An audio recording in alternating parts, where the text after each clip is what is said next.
Kaixo, gaur Soropilan proiektuari buruz hitz egingo dugu, bueno, mundiala datorrela eta Soropilan mundialari buruz hitz egingo dugu, eta horretarako proiektuaren sortzaileak, supongo, dauzkagu. Hori da. Aurkeztu zuen burua. Bueno, bai, gaixo, ni Jose Mari naiz, Donostiarra, eta bueno, pixkatu baina azalduko dugu, baina, bueno, Josurekin ja duela urte desindetatik ezagutzen gea, eta bueno, elkarrekin eta asko hitz egiten dugu, batez ere futbolaz eta futbolin inguruko gauza, eta bueno, bera ere barin kanpoan bizi denez, eta bueno, esan genuen gozen, ez pixka bat zeo egitera, baina bueno, bai, Josu aurkezten utziko, lehenengo, bai.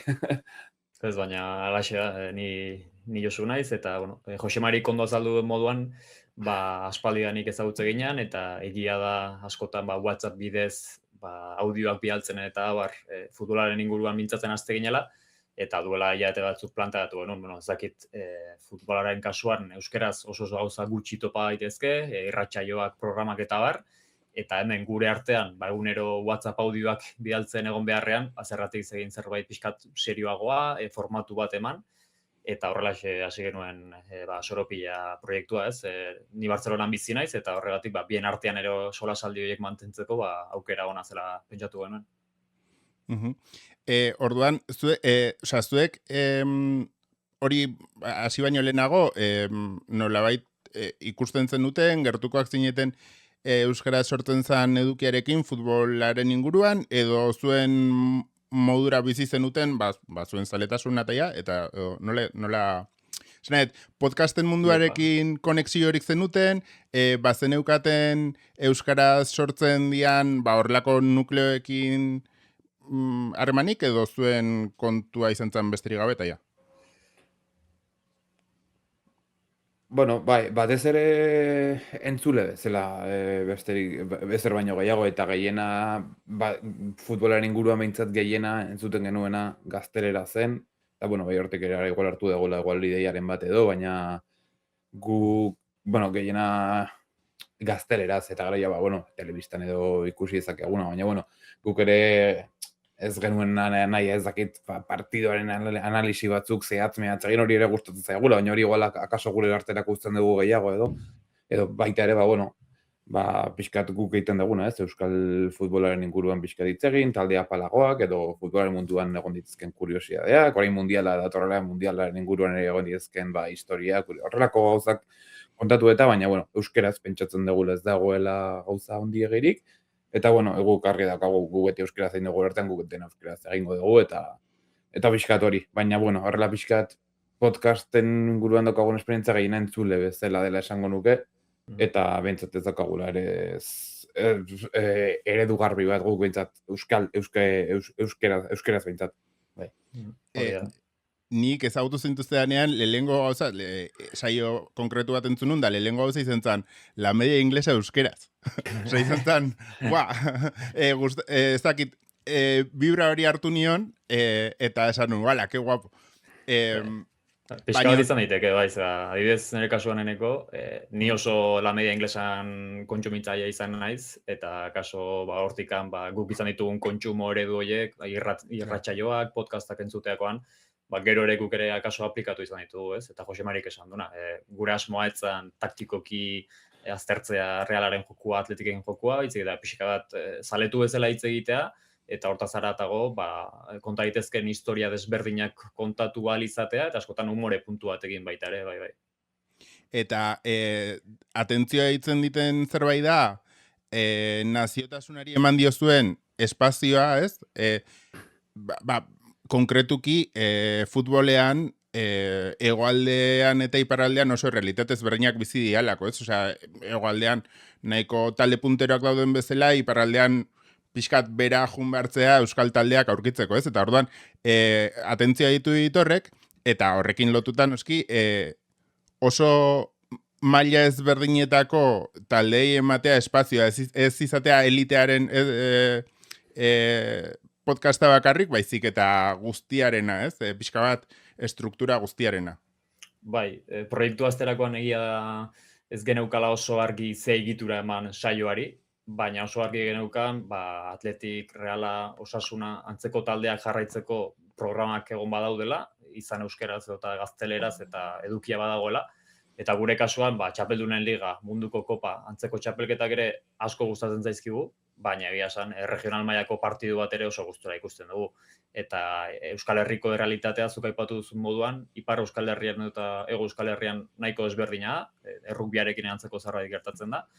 Eta gure kasuan, nazio ikuspegi hori lantzea ere garrantzitsua zen. Azkenean futbola da, izan Ortzaizen edota Bilbon, eta naiz eta maila pixka bat baxuagoa izan, guretzat, guk berdin disfrutatzen dugu, eta gure saioa entzun duen arentzat, askotan aztertu izan ditugu Abiron Baione, Genet, gaur bertan kamiseta mentxe daukat, eta Ipar Euskal Herriko derbiren bat ere bisitatu izan dugu, bloga gure kanalean dugu, esaterako Ortzaizen Arranoak eta Garaziren arteko derbi bat ikusi genuen, regional mailako derbi bat, baina guretzat hango giroa eta hango esperientzia bikaina izan zen, eta hor gozatzen dugu gehien bat, ez soilik partida handietan, baizik eta horrelako testu ingurutan ere bai, eta gurekin noizbenka ere ibilioi da Iñaki Maiz, eta berarekin tartetxo bat daukagu, lokatzartean izenekoa, eta bertan saiatzen gara pixka bat errepasatzen, hori, askotan, komunikabideetan ikusiko ez ditugun maila horiek, eta errepasatu zein izan diren emaitzak, eta haien historiak. Ni orain dela oso gutxi ezagutu zaituztet, orduan ezakit hau oso ondo. Nolako izan da jendearen harrera? Osa, podcastak eukidun harrera nolako izan da? Harrera, nahiko apala esango nuke, guk ere espero genuen antzera, baina, azkenean, beti ingurukoak batez ere futbol zaleak direnak astez ezkizu pixka batez, entzuten, edo ere proposamenak egiten, edo hau betuko nuke, edo beste hau egin dezakezue, eta azkenean, ikusten da ere bintzat gertukoek, eta lagunek batez ere, eta gero azkenean lagun baten lagunak entzutze ditu, gero bere familiako batek, eta pixkanaka bazoaz, eta gero ere azkenean gure saio gehienak audio bidez dira, eta batzuk, akaso, beste batzuk baino arrakasta gehiago dute, edo, Josuk lehen aipatu duen blog horrek, Garazin egin nuen, bertan bideoblog bat egin genuen, nahiko interesgarrian iritziz, eta nahiko, horrek ere nahiko harrera onaukizun, beraz, gure asmoa da, gu gustorago den bitardea honekin jarraitzea, jarraikortasun bat ematea aldegun enean, batzuetan ezin dugu astero grabatu eta, baina, harrera nik uste, guk espero gunera nahiko apala, baina zeo eukidu eta gustora eukidu narekin nik uste. Gustatzen zait asko zuen rolloa promozioan eta hori, eta esaten du uste ia astero, ez? Podcasta ia astero. Bastante modu guapoa, hori, aldanean egiteko, eta bai, gustatzen zait. Ni bili naiz, sarean dauden gauzen bilaketan eta horrela, ez? Pixka bat, eta egia daudela, dagoela askotan zailtasuna, ez dakitzuek horren inguruan pentsatu ezunez, baina dago askotan zailtasuna segun zer aurkitzeko euskeraz, eta bai ikusle aldetik, bai sortzaile aldetik, ez? Batzutan, agian, zaila da, klaro, zenbat futbol podcast daude munduan, eta oso zaila da euskerazko batek ikusgarritasun, segun ze ikusgarritasun maila lortzea, ez? Jendeari bilaketetan agertzeko eta hori. Orduan, alde horretatikan, bastante guapo dago, ez noa gaiz guztiz aldatzera, baina bastante guapo dago komunitateak sortzen jutea, ez? Eta adibidez orain ari da mugitzen pixkanaka futbolean euskaltzale edo euskaldunen saretze bat, ez?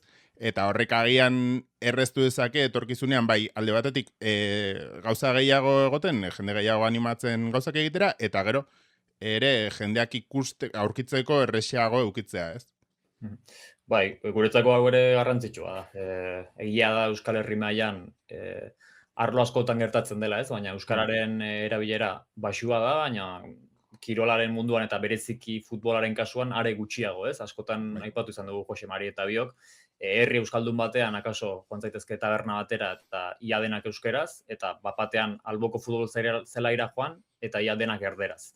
Orduan, horre ez dakit zergatik, baina askotan futbol komunitatea oso erdalduna izan da Euskal Herri mailan bertan, eta bi euskaldunen artean, askotan erderaz komunikatu izan gara, ez? Zelaiaren inguruan, eta baita sare sozialetan. Orduan, gure aldetik ere, pixkanaka komunitate hori eraikitzen joatea esango nuke gauza polita dela, eta helburu bezala ere hor daukagula, eta proiektu asko daudela, antzekoak, baina askotan ez direla oso ezagunak, ez? Guk ere egin genuen elkarrizketa bat duela ez gutxi 12 futbol taldeko presidente eta jokalariarekin, Kristianekin, eta berak azaldu zegunez, Bilbon sortu nahi zutela guztiz eguneko unean euskeraz funtzionatzen duen futbol klub bat, eta hortxe daramatzate 6-7 urte hortan lanean, den euskaraz egiten dute, eta kanpotik jokalari bat etorri daiteke euskaraz ez dakiena, baina funtzionamendu horretan sartuko da, guztiz normalizatuko du euskararen erabilera, eta hortan darabiltzate lanean azkeneko urteak, ez? Baina esango nuke,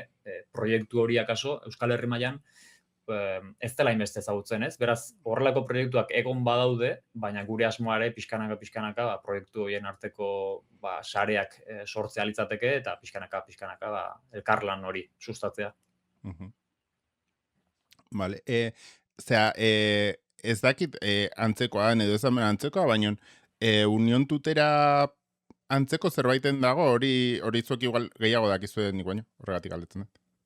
Bai, hori da, Kristianek azaldu zegun, ez? 12 futbol taldeak lan egin izan duela horrelako saretze batean, eta Euskal Herriko beste hainbat talderekin txapelketak eta antolatu izan dituzte nazio ikuspegi horretan, eta beste Union Tutera, Arranoak, 12 futbol taldea bera, txapelketa horietan parte hartu izan dute, eta beraz, egon badago saretze hori, baina, pixkanaka, poliki ondituzua. Nik askotan esaten dut futbolaren munduaz, ni zaletu nintzela euskeraz, nik ere urte batzu ditu dira, baina ni zaletu nintzela euskeraz, eta naizela ikusten, handitzen jonala, naizela ikusten nola desagertarazten jundan, eta orain nahi naiz ikusten, errekuperazio moduko bat, hemen dazoneko esatariek egin duten lana, bereziki kaleratuek, ez denek, baina kaleratu zatu bertzaio. Baina dazoneko esatariek egin duten lana, Euskadi Irratiak egin duen lana, baudela hor gauza batzuk, nik orain nabaritzen dut, nik lagundu nun, futbol manager bat euskeraz itzultzera ezakit, norbait jolastu duen euskeraz, baina horrelako gauzak oso guai daude, berreskuratze hori eta ez egotea ia ezakit, pasatu ginen momentu batean kirola euskeraz ikustetik, kirola erderaz ikustera, eta horrek egintzun, ni txikian nintzenean jolaste genuen ETB-ko esatariak imitatzen. Ni naiz herri ardaldun bateko, lasarteko. Jolaste genuen ETB-ko esatariak imitatzen. Errepikatzen genitun berein esaldiak, eta orain, horiek erdaraz egiten dira, eta orain zuen lanari esker, eta beste jende askoren lanari esker, ari da berreskuratzen hori, eta hori oso guai dago. Iruditzen zait, bazala garaia, porque eske azkenean futbola da Euskal Herriko kirol masiboena. Da, ez? Euskal Herriko kirol masiboena euskaldundu nahi ez duen herri bat, nola iritsiko normalizazioera galdetzen denik. Bai, azkeran, guk egoatzen dugu, gazteagoa ginenean, ez larun bat gauetan liga botatzen zutenean telebistan, eta Euskal Telebistan, edo gero astean zehar txapeldunen liga botatzen ari zirenean, gero, imaginatzen dut gasto handia dela horrelako lehiaketak eta telebistan botatzea, baina, bai, guk ere nik uste futbola aldegun nenean beti euskarazko kontsumitu degula, zuk aipatu dituzun dazoneko batez ere aurreko langileak ere euskaraz partiok botatzea asko lagundu zuten. Eta, askotan ere futbola komentatzen da, esan dezu Euskal Herriko kirolez baldu dena, Euskal Herrikoa, eta eskei, eta gehien munduko txoko hundinetan ere, bai. Orduan, futbola askotan ere ateatzeizkiogula gauza negatiboak, baina guk futbola berez ere badakigu berez balio duela, sekulako tresna da, sekulako erreminta da, bai arlo, edozein arlotarako, arlo sozialerako, bai kirol arlorako ere bai hizkuntzen kasutarako ere, eta horrek laguntzen du.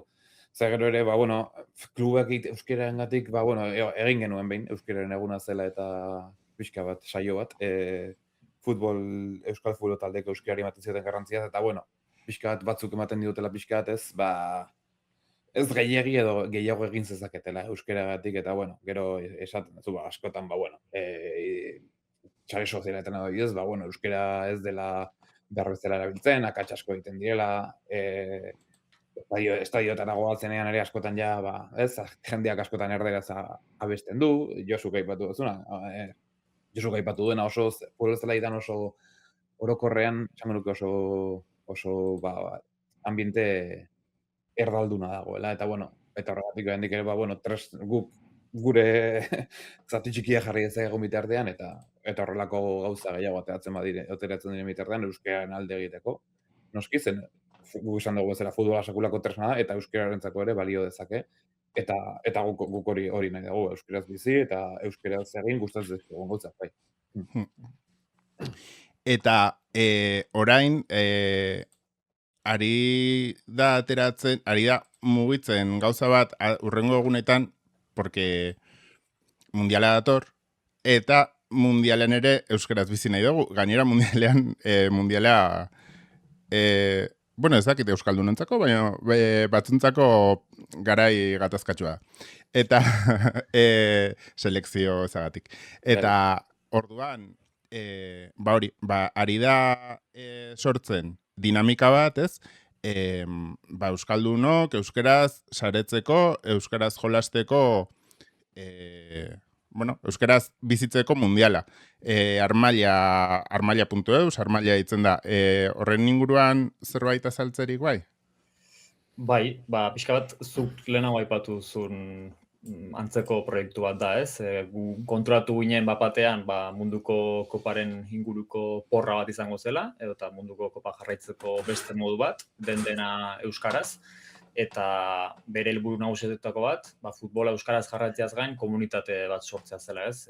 Orduan pentsatu genuen biok amankomunean helburuak genituela, eta saretze horretan akaso interesgarria izan zitekeela elkarlanean aritzea. Hori horrela, atzo bertan adierazi genuen, hemendik aurrera elkarlanean ariko garela, bai Armaia eta bai Soropila, eta horixe, interesa duenarentzat, munduko kopa ekainaren 11ean hasiko da, eta funtzionamendua tropelaren antzeko zerbait litzateke, ez? Munduko kopa hasi aurretik erabiltzaileek jokalari batzuk aukeratu beharko dituzte, eta baita selekzio batzuk, eta jokalari horiek eta selekzio horiek urrun iristen badira, finaletara, puntu gehiago pilatzen joango dira, eta gainera, irabazten duenak sari bat dauka, Aginaga Sagardotegian 2 pertsonarentzako otordua, beraz, hortxe proposamena, ez? Gure kasuan Jose Mari eta biok dagoeneko egin dugu gure 11kakoa, baina gainera oso simplea da.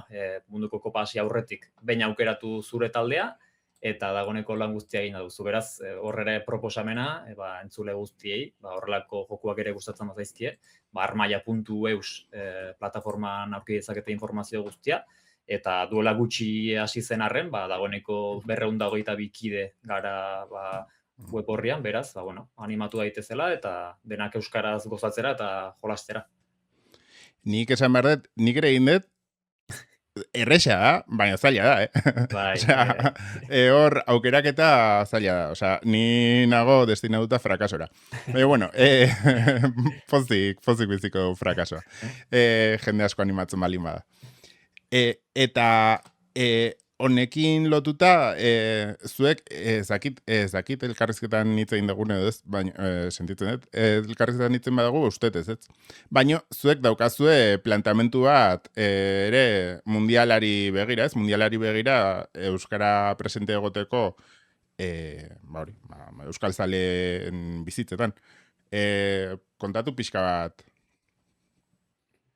Bai, Armaiarekin harreman hau aprobetxatut ere, Armaiaren barruan jarriko dugu Soropilaren, Soropilian zatitxua edo, eta bertan igoko ditugu igotze ditugun podcastak eta saioak, eta, batez ere mundialaren sartuko gara, hilabetez sartuko gara mundialean, mundiala egia esan naiz eta gure selekzioak jokatu ezin duen oraingoz, beti asko jarraitu dugu txapelketa izan da, eta oso interesgarri iruditu zaigu, bueno, bai futbolari lotuta, eta baita mundialen inguruan egon diren historiak eta kontatzea, bueno, azkenean, mundiala 1930 ingurutik jokatzen da, gaur egunera, eta asko aldatu den txapelketa bada, bai garaikurretik, bai parte hartzaileetatik, bai jokatu diren lekuengatik, orain, azken bi mundialak eduki duten polemika guztiaz, bat Katarne jokatu zela, orain Estatu Batuetan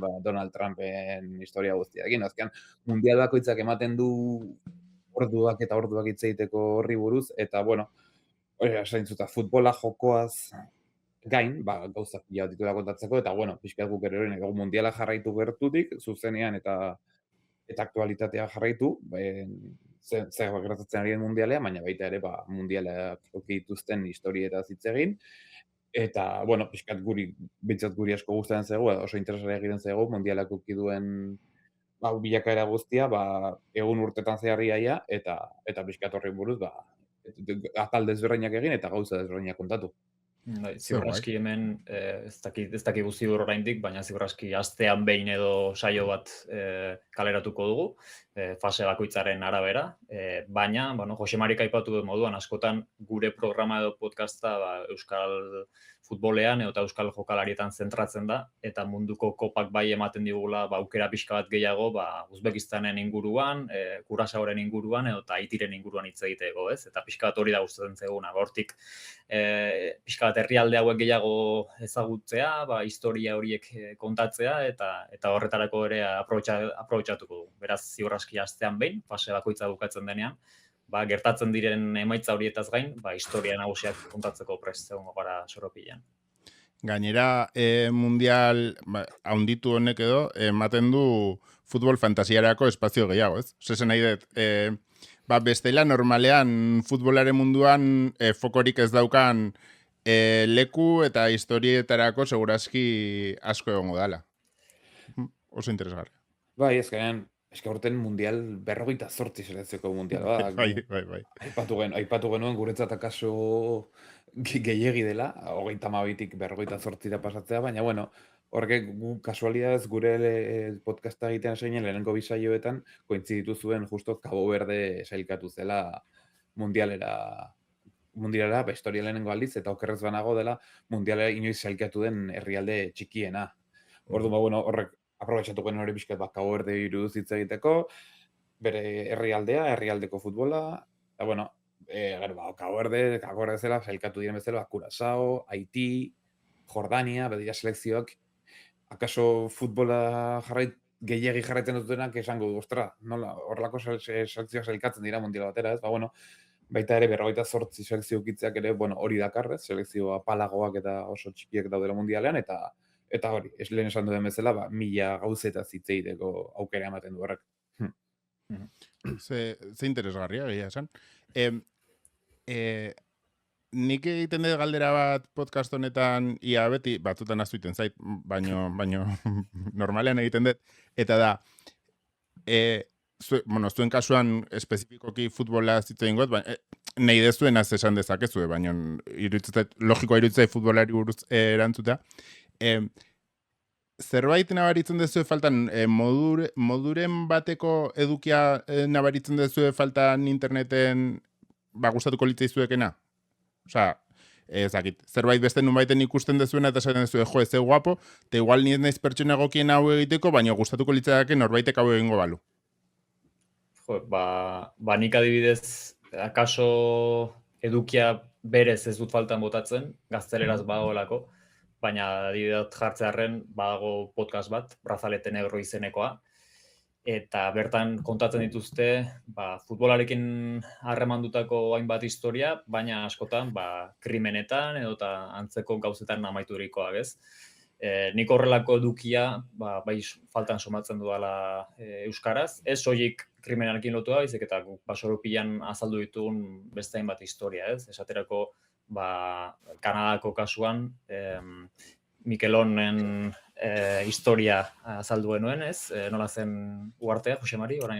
San Pierre eta Mikelon, bai. Hori da, San Pierre eta Mikelon uharteen historia kontatu genuen, ez? Eta bertara nola iritsi zen ziburuko arrantzale bat, 16. mendean, Martin Oiartzabal izenekoa, bera jarri zion... Hori ikurriñarena, ez? Ikurriñaren. Hori da. Eta bera jarri zion Mikelon izena, eta pixka bat futbolarekin harremanduta, basi ginen begiratzen historian, bertako futbolak Euskaldunekin bazuen harremanik, eta ikusi genuena zen oso harremanduta zegoela. 3 talde daude San Pierre eta Mikelon uharteetan.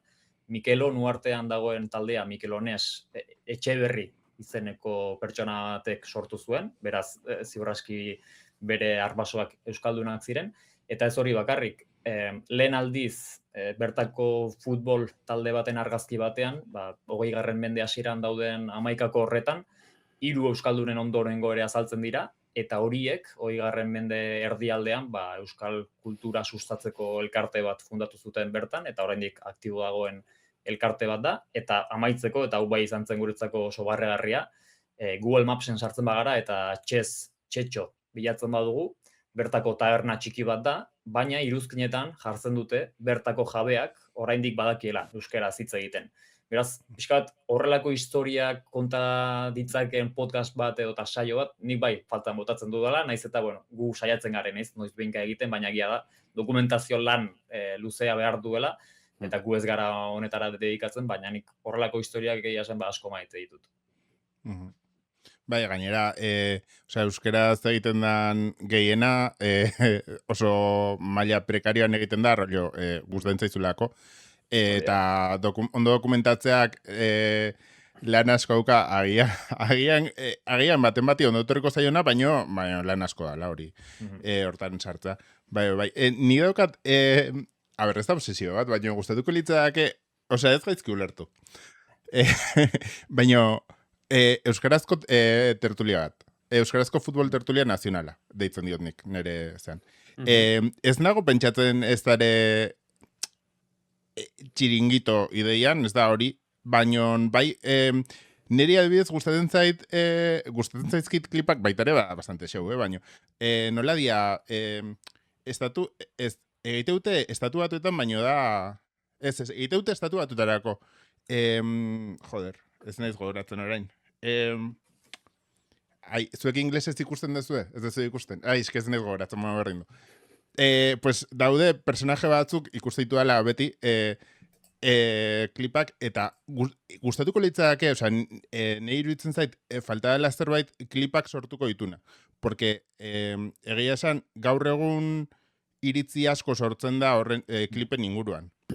Eta sentitzen dut, klipak erderaz daudela, erakusten duten, klip sortzaileak erdaldunak diala, orduan, edo jatorria erderati da, edo ez dagoela gure mundu ikuskera, gure ezakit, euskaratik bizidan zaletasuna bultzatuko duen klipik, eta irutuko, guai egongo litzake, hori, sortzea, asteroko ohitura bat sortzea euskaldunengan, juntatu eta bereziki gainera ni naiz lasartekoa eta izan nintzen realeko abonatua txikitan, eta utzi nion abonatua izaterik igual egin popularra da, baina utzi nion abonatua izateari nire laguna zalako sutsuki antiatletik zalea. Eta nahi horrek asko rebentatzen zian, ni ez neon presto horretarako eta nazkatu nintzen.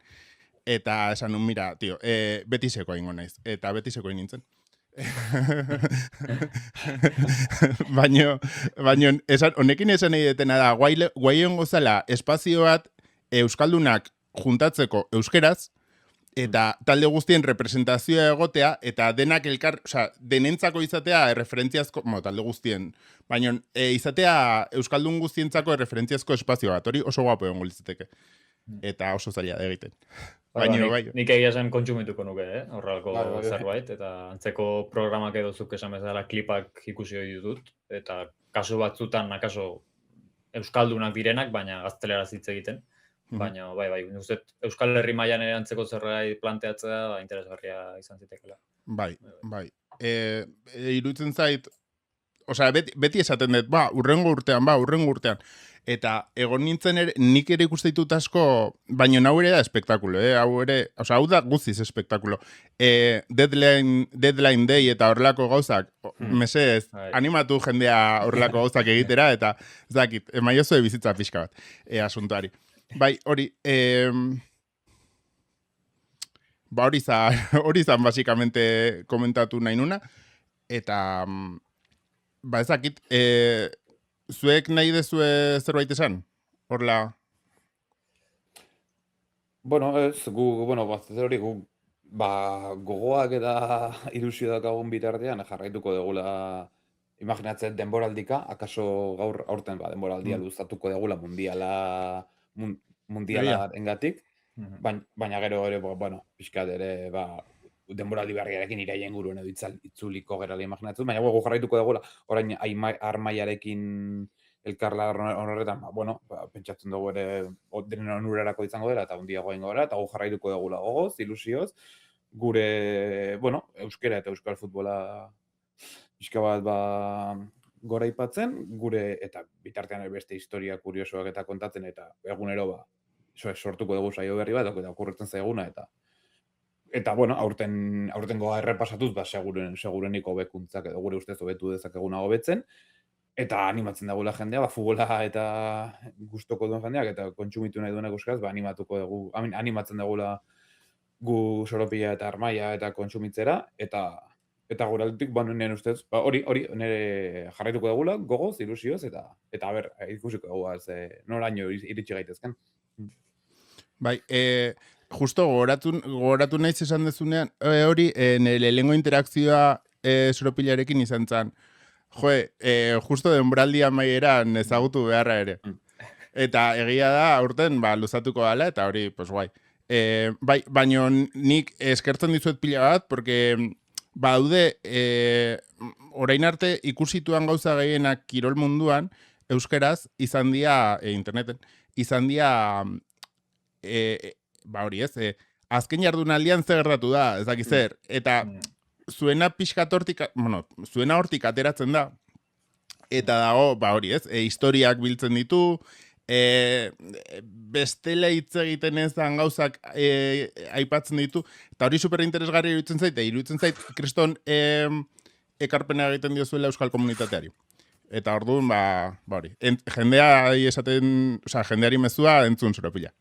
Eskerrik asko, hemen ia esan, leheno Jose Marik aipatu du, iruzkin on batzuk jaso izan ditugula, baina niri gehien gustatu zaizkidanak, akaso izan dira pare bat pertsona, esanez, niri pertsonalki futbola ez zait gehiagi gustatzen, baina zuen pare bat saio entzun ditut, eta kontatzen dituzuen historiak eta berrentzun da, esan gozatu nuen, pixkat, netzako hori ere oso polita da, ez? Ikustea, akaso futbola gehiagi gustatzen ez zaion pertsona bati ere, gure saioa interesgarria aridutu zaiola, eta horrek gure aldetik ere lan bat eskatzen digula, baina aldi berean, horrelako iruzkinak edo jasotzen baditugu noizean behin, esan eskartzen da.